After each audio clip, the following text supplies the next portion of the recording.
નમસ્કાર બાળકો, ગમ્મત શાળા આજની કથાની વાત છે ઉલટા પુલટાની, એટલે કે માથું નીચે પગ ઉપર. આ વાર્તાના લેખક છે રાજીવ તાંબે અને અનુવાદ અને રજૂઆત પલ્લવી ભટ્ટ. આજે રવિવારનો દિવસ, એટલે બધે જ નિરાંત, કોઈને કશી ઉતાવળ જ નહીં ને. બધું કામ ધીરે ધીરે પોતાની મેળે ચાલ્યા કરે. સમયપત્રક રવિવારનું તો આખું જ જુદું, કોઈને કંઈ ઉતાવળ નહીં, એટલે ધીરે ધીરે કાર્ય ચાલતું હતું. દાદાજી અરીસામાં જોઈને દાઢી કરતા હતા. મિહિરને આજે ઘરકામની અભ્યાસની કોઈ ઉતાવળ નહોતી. એ તો પલંગ ઉપર આળોટતો હતો અને આળોટતા આળોટતા એણે અચાનક કાંઈ જોયું, એટલે એણે બૂમ પાડી, દાદાજી, ઓ દાદાજી, તમારા ડાબા ગાલ ઉપર બ્લેડનો ઘસરકો પડ્યો છે અને એમાંથી લોહી નીકળે છે.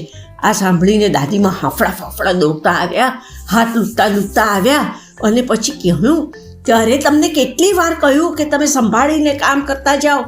આ માણસને આટલા વર્ષોથી દાઢી કરવાનું કહે તો પણ નહીં. એટલે આ બધું સાંભળીને દાદાજી કહે કે કેમ ભાઈ, કેમ બૂમો પાડે છે? તો કે દાદીમાં કહે, તમારા જમણા ગાલ ઉપર બ્લેડનો ઘસરકો લાગ્યો છે, એમાંથી લોહી નીકળે છે. એટલે દાદાજી કહે કે લે, પોતરો કહે છે કે ડાબા ગાલ ઉપર લોહી નીકળે છે અને પત્ની કહે છે જમણા ગાલ ઉપર લોહી નીકળે છે, મારે શું સમજવું? એટલે મિહિર કહે, અરે ડાબા ગાલ ઉપર એટલે ડાબી બાજુ. હું પલંગ ઉપરથી બરાબર અરીસામાં જોતો હતો.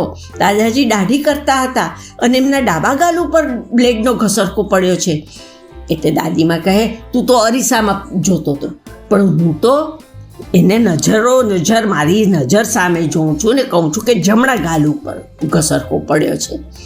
એટલે ગભરાતા ગભરાતા પલંગ ઉપરથી નીચે ઉતરતા મિહિર બોલ્યો કે એટલે અરીસામાં દેખાતા હતા એ દાદાજી ખરેખર નહોતા? એટલે આ વસ્તુ, એટલે કે આપણે અરીસામાં જોઈએ તો આપણે ત્યાં ખરેખર હોતા નથી, એમ કેમ થયું? એટલે દાદીમાં કહે કે અરે, તારી ગાંઠપણની વાત હવે રહેવા દે.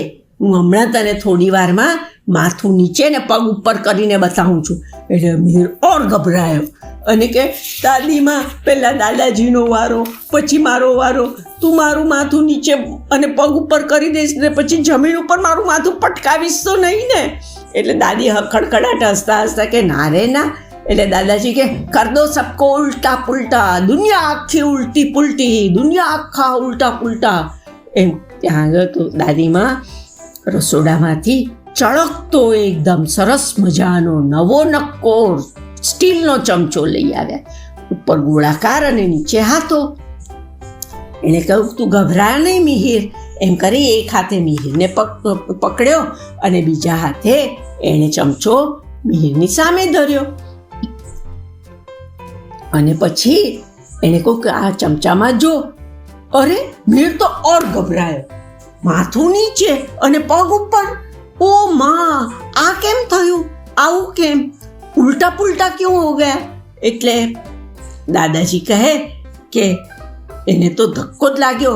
કે દાદાજી કહે કે તું જો બરાબર જો મિહિર, બંનેમાં કંઈક સામ્ય છે. બંને અરીસામાં અને આ ચમચામાં કંઈક સામ્ય પણ છે અને કંઈક ભેદ પણ છે. એટલે આમાં કંઈક સામ્ય પણ છે અને કંઈક ભેદ પણ છે.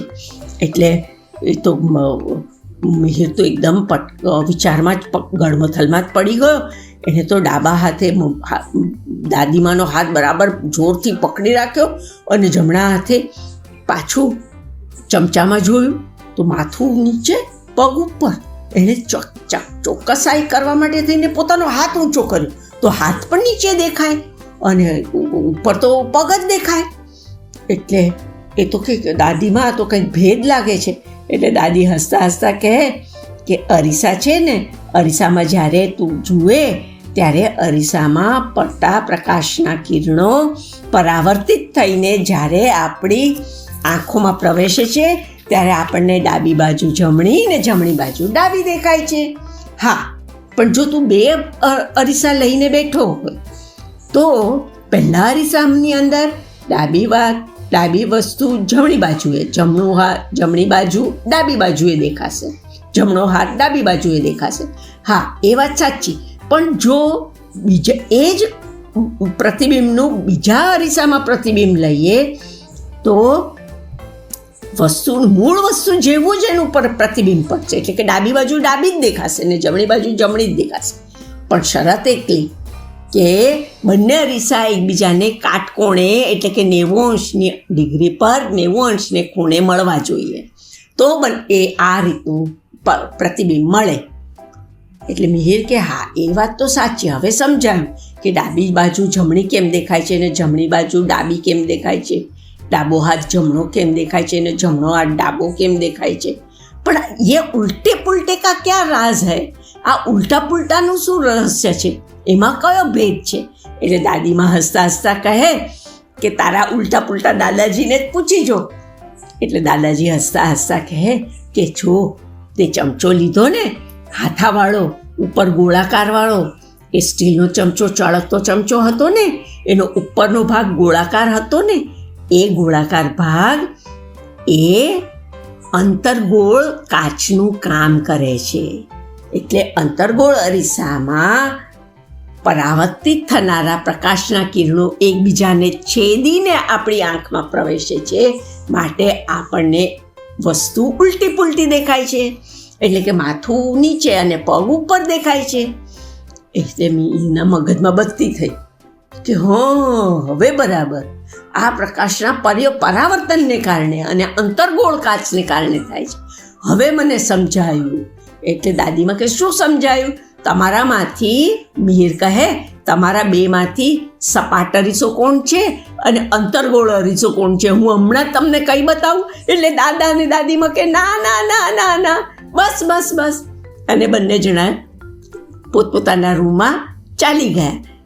બાળમિત્રો, તમારા ઘરમાં પણ આવા જ અંતર્ગોળ, બહિર્ગોળ કાચ અને સપાટ અરીસા અને આવા અરીસા તમારા ઘરમાં પણ હશે. તમે એનું કોઈ દિવસ અવલોકન કર્યું છે? તમે કોઈ દિવસ એને જોયા છે? તમે એમાં તમારું પ્રતિબિંબ જોયું છે?